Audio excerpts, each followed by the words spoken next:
to believe that anyone would choose jail over freedom, but that's a choice that prisoners in one Australian state are now making more often. It's called maxing out, offenders serving their maximum sentence rather than leaving jail early on parole and under supervision.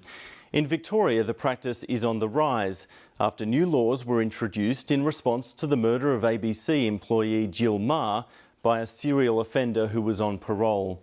The changes have made parole harder to get and harder to comply with, but instead of increasing community safety, they could be creating new problems.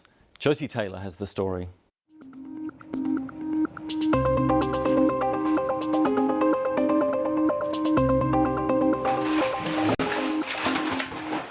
It's not fair to pinch people's stuff. They go and work for it. It isn't, but... Why do you do it if it's not fair? It's a drug addiction, you know, like you're not working, you've got to get by. It becomes a way of life. That's how we justify what we do. That's exactly what it is. Yeah? That's exactly what it is. I don't, and then that makes us feel a little bit better in the mind. That's right. But it's all wrong, isn't it? To a straight person, it's wrong. Come and try one of these. Grouse. Former cellmates Patrick Honeysett and Craig Sidey are considered dangerous men. He goes off like a frog in a sock. He's like having a bad rash when he gets angry. Hey. There was one getting stabbed a week in there. Yeah, in Scarborough North Easy, yeah. Yeah, 67. And there's a stabbing every week. How do you avoid that happening to you? We stick by the rules. Yeah. We don't be smart asses. That's right. Don't speak out of school. Don't talk about someone behind their back. Don't talk to the police. Ever, yeah, at all. Those rules, the criminal code, have kept these men alive since they first went to jail as teenagers. I've lived there nearly since I was 17. You know, I just grew up in that environment and sort of, you know, I actually find walking down the street sometimes more intimidating than walking the prison yard, you know. Craig Sidey got out of prison 2 months ago. A heroin addict, they don't want the drug at the end of the day, they need the drug. It was his 21st jail sentence, he says, for crimes all related to his long-term heroin addiction. After committing an armed robbery in 2012, Craig was classified as a serious violent offender. The reason was for the armed robbery was I missed my methadone for 5 days, so I was really crook and just made a spare of the moment stupid decision, yeah. And I was clean for nearly 2.5 years before that. That was when my family really seen the real me, you know, I got all my trust back. Nearly 2 years ago, Craig was released on parole. The second day, I asked for them to lock me back up, and she spun out. She didn't know what to do, you know. They said, oh, we've never had this done to us, you know. Said, well, you've got to sort something out because I don't want to have to resort to a crime to go back in. I don't want to put my family through this.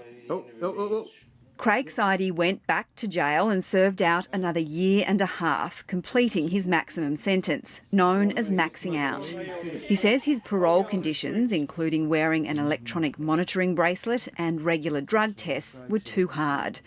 Instead, he chose to max out and live life where and how he wants. It was more just one up-use, you know. You think you hold this so much power, you know what, I don't even want what you're willing to give me. Jam it. It's not even, it's that much of a, well, I felt was that much of a head for me. I would have fallen into depression and, you know, I'd rather just to get the time out of the way, come home. I'm not good at all these appointments, this and that.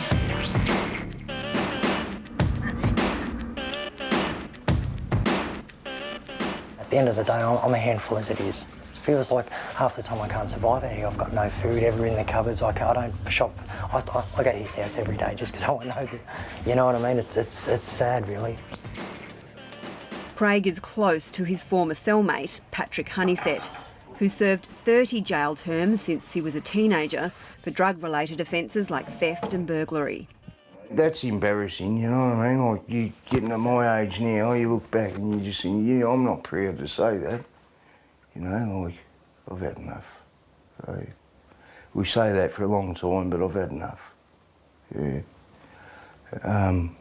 Crime, I get asked like, by certain friends, come and do this or that. It happens nearly every day. 3 years ago, Patrick Honeysett was captured by police after escaping from a Victorian jail. Over the years, he's also knocked back parole. It's stupid to say no, but it's easier. I've been trying to come home to me kids and just stay home for years, you know. I either do a crime or parole has me back, or I've got nothing hanging over my head. You know, I don't have to go and report.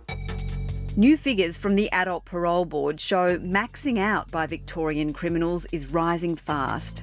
In 2012 to 13, 160 prisoners who were eligible for parole either knocked it back or were denied.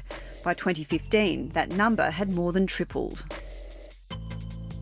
Adrian Bailey was allowed out on parole when he attacked and killed Ms Marr, even though he'd breached his parole conditions. When it emerged that the shocking rape and murder of Melburnian Jill Marr had been committed by a man on parole, Victoria radically altered the rules governing how and when prisoners could be released. The conditions of parole were made more difficult, and the degree of supervision, the intensity of supervision was increased dramatically. But the chair of Victoria's Sentencing Advisory Council says those well-intentioned changes have backfired.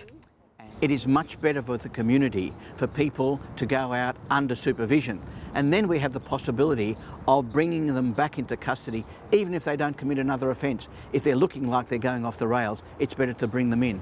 If they max out their sentence, that is, don't go under supervision, then we have no control of them at all, and the risks are therefore greater. Prisoners in Victoria now must apply for parole and must complete behavioural programs before being eligible. If prisoners breach parole, they face criminal charges and a return to jail.